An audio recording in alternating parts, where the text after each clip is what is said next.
നമുക്ക് ഹാർഡ് ഡിസ്കുകളുടെ ഒരു കൊഡാക് റോസ്റ്റോക്കിയൻ കാലത്ത് നിന്ന് ഒരു ഹാർഡ് ഡിസ്കുകളുടെ കാലത്തേക്ക് വന്നു കഴിഞ്ഞാൽ നമുക്ക് ഒരു കണ്ടിന്യൂസ് അഭിനേതാക്കളെ ഒരു കണ്ടിന്യൂസ് ലോങ് ഷോട്ടിൽ ഒരു സിംഗിൾ ടേക്കിൽ അഭിനേതാക്കളെ സ്വാതന്ത്ര്യത്തോടെ വിട്ടിട്ട് അതിനുശേഷം അത് കണ്ടിട്ട് അത് മോണിറ്ററിൽ കണ്ടിട്ട് നമുക്ക് വേണമെങ്കിൽ അതിലേതെങ്കിലും ഒരു പർട്ടിക്കുലർ പോയിന്റിന്റെ ഒരു ക്ലോസപ്പോ അങ്ങനെയൊക്കെ വേണമെങ്കിൽ അത്തരത്തിൽ പിന്നീട് നമുക്ക് ഷോർട്ട് ഡിവിഷനുകളെ മറികടന്നുകൊണ്ട് കലയെ സ്വീകരിക്കാവുന്ന ഒരു സാഹചര്യത്തിലാണ് നമ്മൾ ഇന്ന് ഇവിടെ ചർച്ച ചെയ്യുന്നത്. അപ്പൊ അതിനോടനുബന്ധിച്ച് നോക്കുമ്പോൾ decoding holistic delineation of libraries, a compound avant-garde on new information era എന്ന് പറയുമ്പോൾ ഈ കലയും അതിനോട് ചേർന്നുള്ള സാംസ്കാരികപരതയും ഏറ്റവും ചേർന്ന് നിൽക്കുന്ന ഈ വായനയുടെ ഈ ലോകത്ത് പുതിയ സാധ്യതകൾ ഒരു വായനശാലകളുടെ നേതൃത്വത്തിൽ എങ്ങനെ സമൂഹത്തിലേക്ക് മാറ്റം കൊണ്ടുവരുന്നു എന്നതിനെ നമുക്കൊന്ന് പരിശോധിച്ച് നോക്കിയാൽ ഈ ലോകം നമ്മുടേതല്ലാതായി മാറുമ്പോൾ ഈ ലോകത്തെ നമ്മുടേതാക്കാൻ എന്ത് ചെയ്യണമെന്ന്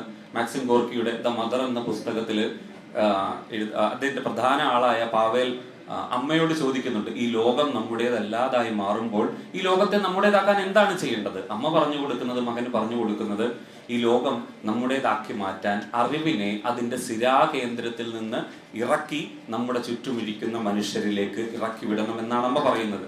അറിവിനെ അതിന്റെ സിരാകേന്ദ്രത്തിൽ നിന്ന് ഇറക്കി നമുക്ക് ചുറ്റുമിരിക്കുന്ന മനുഷ്യരിലേക്ക് ഇറക്കി വിടണം. അപ്പോ ഈ ലോകം നമ്മുടേതല്ലാതായിട്ട് മാറുന്നുണ്ടോ? ഒന്നാമത്തെ ചോദ്യം. അങ്ങനെ നോക്കുമ്പോൾ ഈ കോവിഡ് കാലത്ത് നമ്മുടെ കേന്ദ്ര സർക്കാർ ഇന്ത്യയുടെ പല ഭാഗത്തു നിന്നും popular movements and struggles, democratic movements, ഈ രണ്ട് വിഭാഗങ്ങളിൽ നിന്ന് 47% ഇന്ത്യയുടെ സ്കൂൾ കുട്ടികളുടെ പുസ്തകങ്ങളിൽ നിന്ന് ഒഴിവാക്കിയിരിക്കുകയാണ്. Popular struggles and movements, democratic movements എന്ന് പറഞ്ഞിട്ടുള്ള ഈ രണ്ട് മേഖലകളെ ഇന്ത്യയുടെ പാഠപുസ്തകങ്ങളിൽ നിന്ന് കുട്ടികൾ ഇത് പഠിക്കണ്ട എന്ന് പറഞ്ഞ് അടിച്ചിറക്കി വിട്ടിരിക്കുകയാണ്.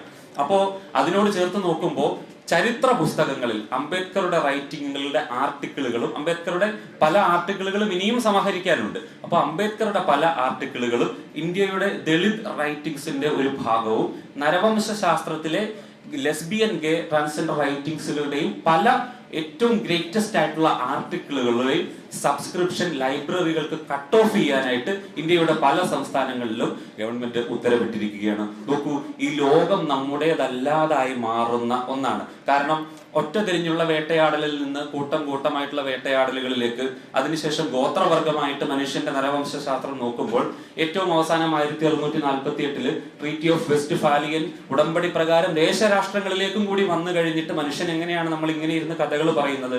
നമ്മുടെ പഴയ തലമുറയുടെ ഓർമ്മകൾ ഇങ്ങനെ പേർത്തും പറഞ്ഞ് നമ്മൾ കൈമാറി കൊണ്ടുവന്ന ഓർമ്മയൊരു സമരമാവുകയും തിരിച്ചറിവ് യുക്തിയാവുകയും അറിവിന്റെ പടർപ്പ് പോരാട്ടമാവുകയും ചെയ്യുന്ന ഒരു കാലത്തിലാണ് നമ്മൾ ഇരുന്നു കൊണ്ട് പഴയതിനെ മറന്നുകൊണ്ട് പുസ്തകങ്ങളിലൂടെ, ലൈബ്രറികളിലെ ആർട്ടിക്കിൾ ഡിപ്പോസിറ്റുകളിലൂടെ പഴയ കാലത്തെ മറക്കുവാനായിട്ട് ഒരു സർക്കാർ നമ്മളോട് ആഹ്വാനം ചെയ്യുന്നത്.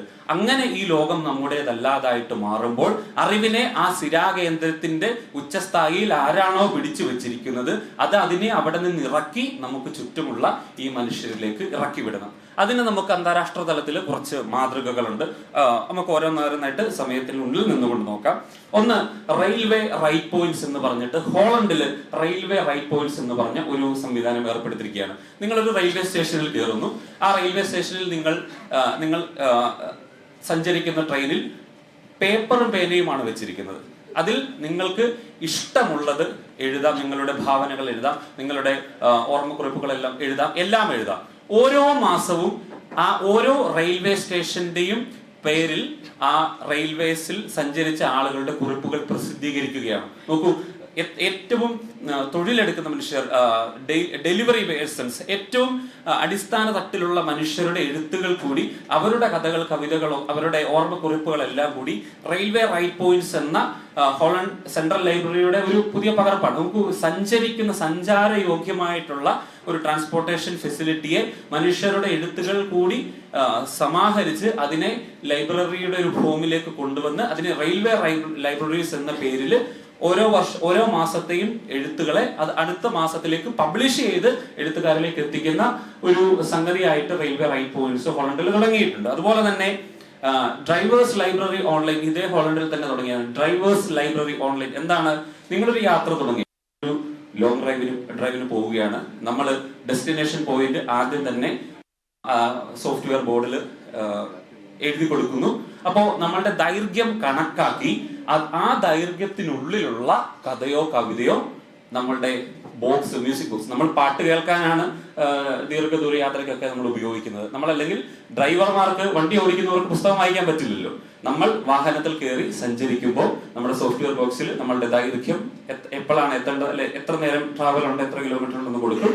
അതിനുശേഷം ആ സോഫ്റ്റ്വെയർ നമ്മുടെ ദൈർഘ്യത്തിന് ഉള്ളിൽ ഉതകുന്ന പുസ്തകം പ്ലേ ചെയ്യും. അതിന്റെ പ്ലേലിസ്റ്റ് നമുക്ക് ചൂസ് ചെയ്യാം. നമുക്ക് ചരിത്രം കേൾക്കണമെങ്കിൽ അതേ ചരിത്രത്തിന്റെ പുസ്തകങ്ങൾ ഓട്ടോമാറ്റിക്കലി സോഫ്റ്റ്വെയർ ചൂസ് ചെയ്ത് നമുക്ക് തരും. അങ്ങനെ ദൈനംദിന ജീവിതത്തിലേക്ക് ഒരാൾ വാഹനം ഓടിച്ചു പോവുകയാണെങ്കിൽ അയാളുടെ ഏറ്റവും വിലപ്പെട്ട സമയത്തെ, പാട്ട് കേൾക്കുന്നവർക്ക് പാട്ട് കേൾക്കാം, പക്ഷെ പുസ്തകം കേൾക്കുകയും ചരിത്രം കേൾക്കുകയും പഠിക്കുകയും ഒക്കെ ചെയ്യുന്ന ഒരു തലത്തിലേക്ക് അതിനെ കൊണ്ടുവന്നിട്ടുണ്ട്. വെറുതെ അങ്ങ് കേൾക്കാനുള്ള പ്രൊവിഷൻ മാത്രമല്ല, അതിലൊരു ഓരോ മാസാവസാനവും അതേ സോഫ്റ്റ്വെയറിന്റെ ക്വിസ് പ്രോഗ്രാം നമ്മുടെ മൊബൈൽ ഫോണിലേക്ക് വരും. അതായത് കഴിഞ്ഞ മാസം നിങ്ങൾ കേട്ട പ്ലേലിസ്റ്റിൽ നിന്ന് കുറച്ച് ചോദ്യങ്ങൾ വരികയാണ് നിങ്ങളുടെ മൊബൈലിലേക്ക്. ആ ചോദ്യത്തിന് കൃത്യമായ ഉത്തരം നിശ്ചിത സമയത്തിനുള്ളിൽ നമ്മൾ അയച്ചു കഴിഞ്ഞാൽ ഗവൺമെന്റിന്റെ കുറച്ച് സമ്മാനം നമ്മുടെ വീട്ടിലേക്ക് എത്തും. അത് കുറച്ച് ഫ്രീ യാത്രകളായിരിക്കാം, ഒന്നിച്ചുള്ള ഭക്ഷണങ്ങളായിരിക്കാം, അങ്ങനെ കുറെ ഡൈവേഴ്സ് പോയിന്റ് എന്ന് പറഞ്ഞിട്ടുള്ള സംവിധാനങ്ങളുണ്ട്. നമുക്ക് വായനയെയും ആശയവിനിമയത്തെയും ജനകീയമാക്കുന്നതിന്റെ കുറച്ച് അടയാളങ്ങളാണ്. മറ്റൊന്ന്, പ്രിൻസ്റ്റൺ യൂണിവേഴ്സിറ്റി ലൈബ്രറിയുടെ ഭാഗമായിട്ട് കോഫി ഷോപ്പ് ലൈബ്രറീസ്. നമുക്ക് ഒരു കാപ്പി കുടിക്കാൻ നമ്മളൊരു കോഫി ഷോപ്പിലേക്ക് കയറുകയാണ്. കാപ്പി കുടിച്ചുകൊണ്ടിരിക്കുന്നതിനിടയ്ക്ക് ആ കോഫി ഷോപ്പിന്റെ ആള് വന്നിട്ട് ചുമ്മാ കുറച്ച് ചോദ്യങ്ങൾ, ഒരു പുസ്തകത്തിലെ ഇന്നൊരു പുസ്തകം, ഇപ്പോ ഡോസ്റ്റോയെവ്സ്കിയുടെ അല്ലെങ്കിൽ ആരുടെയെങ്കിലും ഒരു പുസ്തകത്തിലെ ഒരു പ്രധാനപ്പെട്ട കഥാപാത്രത്തിന്റെ പേര് ചോദിച്ച് ഇത് ഏത് നോവലിലാണ്, അല്ലെങ്കിൽ ഈ നോവൽ എഴുതിയതാരാണ്, അങ്ങനെയുള്ള കുറച്ച് ചോദ്യങ്ങളൊക്കെ ചോദിച്ച് അതിൽ ഇത്ര ഉത്തരങ്ങൾ പറയുന്നയാൾക്ക് അന്ന് അവിടെ നിന്ന് ഫുഡ് ഫ്രീ. നോക്കൂ, ജനകീയമാകുന്നതിന്റെ, വായനയെ കൂടുതൽ ജനകീയമാക്കുന്നതിന്റെ ലൈബ്രറിയുടെ വശങ്ങളാണ്. മറ്റൊന്ന്, ഒരു മാസത്തിൽ ഒരിക്കൽ ഒരു കോംബോ ഓഫർ വെക്കും. കുറെ അധികം ചോദ്യങ്ങൾ ചോദിച്ചിട്ട് അതിലെ ഉത്തരങ്ങൾ. അപ്പോൾ ഇതിൽ വാശിയാണ്. അതിലെ ഒരു മാസത്തെ 2022 തന്നെ അവരുടെ കണക്ക് നോക്കിക്കഴിഞ്ഞാൽ പാർട്ടിസിപ്പേഷൻ കൂടുകയാണ്. ഇവർ ഈ ഇതൊരു മത്സരമാക്കിയെടുത്ത് അതിൽ പങ്കെടുത്ത് ചായ കുടിച്ചുകൊണ്ട് കാപ്പി കുടിച്ചുകൊണ്ട് മത്സരിക്കാനും അതിൽ കോംബോ ഓഫർ വിൻ ചെയ്യുന്നവർക്ക് ഫാമിലി ആയിട്ട് ഫുഡ് കഴിക്കാനും ഒക്കെയുള്ള പ്രൊവിഷൻസ് അവർ ഏർപ്പെടുത്തിയിട്ടുണ്ട്. അപ്പൊ അത്തരത്തിൽ വായനയെ ജനകീയമാക്കുന്നതിന്റെ ഒന്നുണ്ട്. മറ്റൊന്ന്, libraries four free writers and women എന്ന് പറഞ്ഞിട്ട് ഇപ്പോ മുലയൂട്ടുന്ന അമ്മമാർക്ക് ഈ ബ്രസ്റ്റ് ഫീഡിംഗ് സെന്റേഴ്സിൽ ഓഡിയോസ് പ്ലേ ചെയ്ത് അതിൽ നിന്ന് അവർക്ക് നോട്ട്സ് എഴുതിയെടുക്കാനുള്ള, പിന്നീട് അവർക്ക് അതിലേക്ക് കോൺട്രിബ്യൂട്ട് ചെയ്യാനുള്ള അവസരങ്ങൾ കൊടുക്കുന്നു. പിന്നെ പോഡ്കാസ്റ്റിംഗ്, ഇതുപോലെ റെയിൽവേ സ്റ്റേഷൻസ്, ബസ് സ്റ്റോപ്സ്, ഇവിടെയൊക്കെ പ്രിൻസ്റ്റൺ യൂണിവേഴ്സിറ്റിയുടെ നേതൃത്വത്തിൽ തൊഴിലാളികളായിട്ടുള്ള ആളുകൾക്ക് അവരുടെ ഇഷ്ടഭാഗങ്ങൾ, വായനയിലെ ഇഷ്ടഭാഗങ്ങൾ അത് റെക്കോർഡ് ചെയ്തിട്ട് അവരുടെ തന്നെ വോയിസിൽ നാട്ടിൽ കേൾപ്പിക്കുകയാണ്. ഇപ്പൊ നമ്മുടെ ഒരു തെരുവിലൂടെ ഇങ്ങനെ നടന്നു പോകുമ്പോൾ, നമ്മൾ ഈ കവലയിലൂടെ ഇങ്ങനെ നടന്നു പോകുമ്പോൾ നമ്മുടെ ബാബുചേട്ടൻ അതൊരു കഥ പറഞ്ഞുകൊണ്ട് അവിടെ ഒരു അനൗൺസ്മെന്റ് ചെയ്യുന്നു. അപ്പൊ നമ്മളത് കേൾക്കും.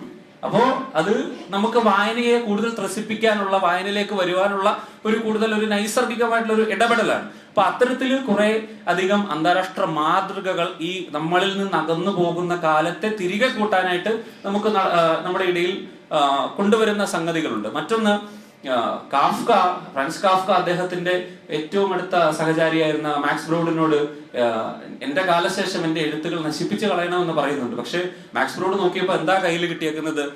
ദ ട്രയലാണ് കിട്ടിയേക്കുന്നത്, ദ കാസിലാണ് കിട്ടിയേക്കുന്നത്. മനുഷ്യന്റെ ഇന്നോളമുള്ള എഴുത്തിന്റെ ചരിത്രത്തിൽ ഏറ്റവും ശ്രേഷ്ഠമായിട്ടുള്ള എഴുത്തുകളാണ് കത്തിച്ച് കളയാനായിട്ട് കാഫ്ക തന്നിരിക്കുന്നത്. അൺഫിനിഷ്ഡ് വർക്ക്സ് ആണ്. മാക്സ് ബ്രൂഡ് അത് കത്തിച്ച് കളയാൻ എഴുത്തുകാരനെ വിടാതെ അനുവദിക്കാതിരുന്നത് കൊണ്ടാണ് കാഫ്കയിൽ നിന്ന് നമ്മൾ ഇന്ന് ട്രയൽ വായിക്കുന്നത്, കാസിലൊക്കെ വായിക്കുന്നത്. കാഫ്ക എന്താണ് അതിന് പറഞ്ഞത്? അതും ഒരു സ്വാതന്ത്ര്യമാണല്ലേ. ഇപ്പൊ നമ്മൾ എഴുതിയത് കുറച്ചു പേർ വായിക്കുകയും കേൾക്കുകയും ചെയ്യുന്നതൊക്കെ നമുക്ക് കുറച്ച് സന്തോഷം തരുന്ന ഒന്നാണ്. പക്ഷെ കാഫ്ക പറഞ്ഞത് I don't want to be remembered in the memories of other people എന്ന് പറയുന്നുണ്ട്. മറ്റുള്ളവരുടെ ഓർമ്മകളിൽ എനിക്ക് ജീവിക്കേണ്ട എന്ന് പറഞ്ഞുകൊണ്ടാണ് എന്നെ ആരും വായിക്കേണ്ട എന്ന് പറഞ്ഞ് കാഫ്ക അതിനെ കത്തിച്ചു കളയാൻ പറയുന്നത്. പക്ഷെ എഴുത്തുകാരനെ അയാളുടെ ആഗ്രഹങ്ങളോടൊപ്പം തന്നെ മനുഷ്യരാശിക്ക് ഏറ്റവും ഉതകുന്ന രീതിയിൽ പ്രയോജനം തരുന്നതാണ് ഇത് എന്ന് കണ്ടുകൊണ്ടാണ് മാക്സ് ബ്രോഡ് അതിനെ നേരത്തെ ഇവരൊക്കെ സൂചിപ്പിച്ചതുപോലെ തന്നെ ഗ്രന്ഥശേഖരണത്തിന്റെ ഒരു മൂല്യം മനസ്സിലാക്കിക്കൊണ്ടാണ് മാക്സ് ബ്രോഡ് അതിനെ ശേഖരണത്തിന്റെ കാലാതീതമായിട്ട് നമ്മളിലേക്ക് പകർന്നു തരുന്നത്. അപ്പോ നമുക്ക് ഈ ചെറിയ ചർച്ചയെ അവസാനിപ്പിക്കാം.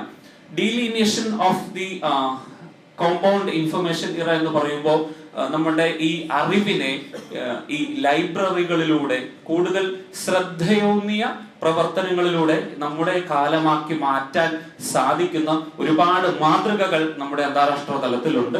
അതിനെ ഈ നമ്മുടേതല്ലാതാക്കി മാറ്റാൻ ഈ കാലത്തെ ശ്രമിക്കുന്ന ഒരുപാട് ഭരണകൂടത്തിന്റെ ഒക്കെ ഇടയിൽ നിന്നുകൊണ്ട് നമുക്ക് ലൈബ്രറികളിലൂടെ കൂടുതൽ സമുന്നതമായ പ്രവർത്തനങ്ങളിലൂടെ ഈ കാലത്തെ നമുക്ക് ഒപ്പം പിടിക്കുവാനും ഓർമ്മയെ സമരമാക്കുവാനും തിരിച്ചറിവിനെ യുക്തിയാക്കുവാനും അറിവിന്റെ പടർപ്പിനെ ഒരു പോരാട്ടമാക്കി ലൈബ്രറികളിലൂടെ ഒരു പുരോഗമനപരമായിട്ടുള്ള ഒരു സമൂഹത്തെ സൃഷ്ടിക്കുവാനും നമുക്ക് സാധിക്കും. Thank you.